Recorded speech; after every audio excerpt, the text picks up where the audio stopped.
सोचो, अगर कल सुबह उठकर पता चले कि $1 500 हो गया है। पेट्रोल महंगा, खाना महंगा, बिजली महंगी और आम इंसान की जिंदगी और मुश्किल। लेकिन सवाल ये है, क्या पाकिस्तानी रुपी वाकई क्रैश होने वाला है? और अगर ऐसा हुआ तो हमारी इकोनॉमी का क्या होगा? अस्सलामुअलैकुम दोस्तों, आज की वीडियो में हम बात करेंगे एक ऐसे टॉपिक की जो हर पाकिस्तानी की जिंदगी को डायरेक्टली अफेक्ट करता है। हर साल रुपी कमजोर हो रहा है और डॉलर स्ट्रोंग, कभी 150, फिर 200, फिर 250 और अब 300 के करीब पहुंच चुका है। लेकिन असल सवाल ये है, रुपी गिर क्यों रहा है, डॉलर इतना स्ट्रॉन्ग क्यों हो रहा है और क्या फ्यूचर में करेंसी क्रैश हो सकता है? सबसे पहली वजह है ट्रेड डेफिसिट। पाकिस्तान दूसरे मुल्कों से ज्यादा चीजें खरीदता है और कम एक्सपोर्ट करता है। ऑयल इंपोर्ट करता है, मशीनरी, इलेक्ट्रॉनिक्स, मोबाइल्स। जब इंपोर्ट्स ज्यादा और एक्सपोर्ट्स कम हो जाती हैं तो डॉलर की डिमांड बढ़ जाती है और जब डिमांड बढ़ती है तो डॉलर महंगा हो जाता है। पाकिस्तान पर बिलियंस ऑफ डॉलर्स का कर्जा है। हर साल आईएमएफ, वर्ल्ड बैंक, चाइना, सऊदीया को बिलियंस डॉलर्स वापस देने होते हैं। जब कर्जा डॉलर में होता है और रुपी गिरता है तो रीपेमेंट और मुश्किल हो जाती है। इसी वजह से रुपी और प्रेशर में आ जाता है। जब मुल्क में पॉलिटिकल क्राइसिस होता है तो इन्वेस्टर्स डर जाते हैं, फॉरेन इन्वेस्टर्स पैसा निकाल लेते हैं। रिजल्ट, डॉलर की डिमांड बढ़ जाती है और रुपी गिर जाता है।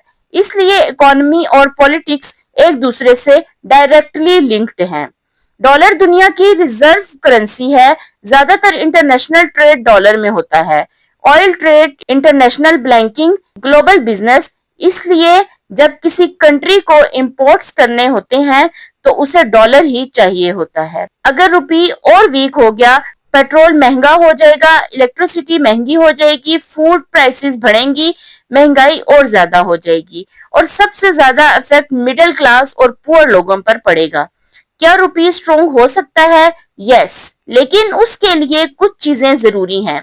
Exports increase, political stability, foreign investment, debit control, economic reforms. अगर ये स्टेप्स लिए जाएं तो रुपी स्टेबल हो सकता है।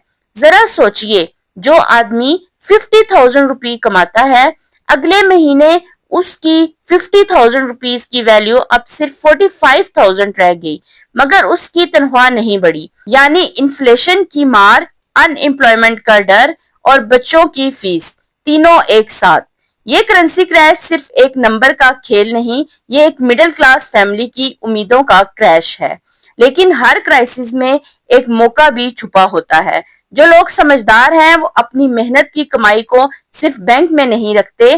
3 काम आप अभी भी कर सकते हैं। अपनी स्किल इन्वेस्ट करो, जो मार्केट में डिमांड में है वो सीखो। Digital skills, freelancing, technical courses, क्योंकि करेंसी गिरेगी या उठेगी लेकिन स्किल की वैल्यू कभी नहीं गिरती। अपनी सेविंग को सिर्फ एक जगह मत रखो। गोल्ड हो सकता है, डॉलर हो सकता है या कोई छोटी इन्वेस्टमेंट। करेंसी क्रैश एक वार्निंग है। ये बताता है कि सिर्फ तनख्वाह पर भरोसा करना खतरनाक हो सकता है। आपको अपनी इनकम के नए रास्ते बनाने होंगे। दोस्तों, करेंसी सिर्फ नंबर्स नहीं होती, ये पूरी इकोनॉमी की हेल्थ का सिग्नल होती है। अगर रुपी स्ट्रॉन्ग हो तो मुल्क स्ट्रॉन्ग होता है और अगर रुपी गिर जाए तो महंगाई और मुश्किलात बढ़ जाती हैं।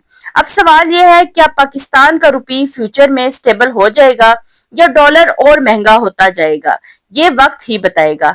अगर आप चाहते हो कि मैं आपको पाकिस्तान की इकोनॉमी, डॉलर रेट और वर्ल्ड पॉलिटिक्स पर और वीडियोस बनाऊं तो वीडियो को लाइक करें, कमेंट में बताएं क्या डॉलर 400 तक जा सकता है और मेरे चैनल फैक्ट एंड फोकस को सब्सक्राइब जरूर करें, क्योंकि यहाँ हम दुनिया की सबसे इम्पोर्टेंट न्यूज सिंपल लैंग्वेज में समझाते हैं।